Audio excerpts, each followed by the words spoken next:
Tube Tamil வணக்கம். காதலியை மகிழ்விக்க முயன்ற காதலனுக்கு நேர்ந்த கதி. குருநகலில் தனது காதலிக்காக தந்தையினுடைய 16 லட்சம் ரூபாய் பணத்தை கொள்ளையடித்து காதலிக்கும் காதலியினுடைய தந்தைக்கும் செலவிட்ட மகன் தொடர்பான விடயத்தோடு இணைந்திருக்கின்றோம். காதலிக்காக பரிசு பொருட்கள் வாங்குவதற்கு காதலியினுடைய தந்தையுடன் இணைந்து இந்த திருட்டு சம்பவத்தில் ஈடுபட்டு காதலிக்காக அன்பளிப்பு பொருட்களை வாங்குவதற்கு திருடப்பட்ட நகைகள் பணங்களை அரச வங்கியில் அடைவு வைக்கும் போதே இவ்வாறான கைது இடம்பெற்றுள்ளது. குறிப்பாக காதலினுடைய தந்தையும் இந்த காதலனும் இணைந்து இவ்வாறான செயற்பாட்டில் ஈடுபட்டிருக்கின்றார். கைது செய்யப்பட்டவர் காதலியினுடைய தந்தை 54 வயதும் மற்றும் காதலன் என்றும் குறிப்பிடப்பட்டுள்ளது. இந்த சம்பவமானது குருநகல் பகுதியில் இடம்பெற்றுள்ளது. தந்தை வேலை நிறுத்தம் காரணமாக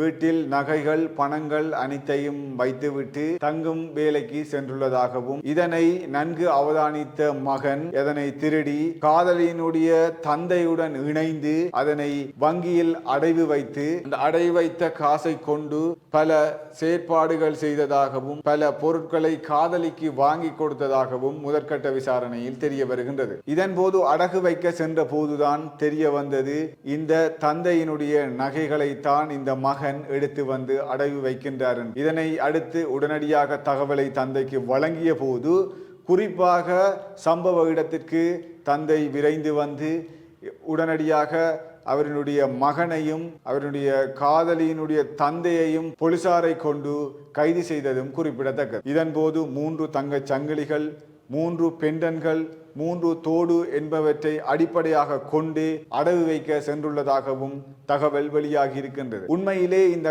காதலால் வருகின்ற பிரச்சனைகளை எவ்வாறு நீங்கள் பார்த்திருப்பீர்கள்? ஏனென்று சொன்னால் நாளுக்கு நாள் சிறு வயதில் இருக்கின்ற ஒரு காதலாக இருக்கட்டும், உண்மையிலே இந்த காதலால் வருகின்ற பிரச்சனைகள் அதிகரித்து கொண்டு செல்லும். ஒரு விதத்தில் காதல் ஒரு மனிதனை நல்ல வழிப்படுத்துவதுதான் எப்பொழுதுமே அனைவரும் அறிந்த விடயம். ஆனால் சில விடயங்கள் காதல் காசுக்காக ஏற்படுகின்ற ஒரு காதலும் இருக்கின்றது. இவ்வாறு பல்வேறு ரீதியில் காதல்கள் வகுக்கப்படும். இதனையும் தாண்டி இந்த இளைஞனுடைய காதல் காதலிக்காக செலவு இடுவதற்காக இந்த பணத்தை திருட வேண்டிய நிலை இருக்கின்றது. இந்த காதல் இந்த இளைஞனை திருடனாக்கி இருக்கின்றது என்பதுதான் குறிப்பிடத்தக்க ஒரு விடயமாக இருக்கின்றது. அன்பு செலுத்துபவர்களாக இருக்கலாம், அன்பு கொடுப்பவர்களாக இருக்கலாம்.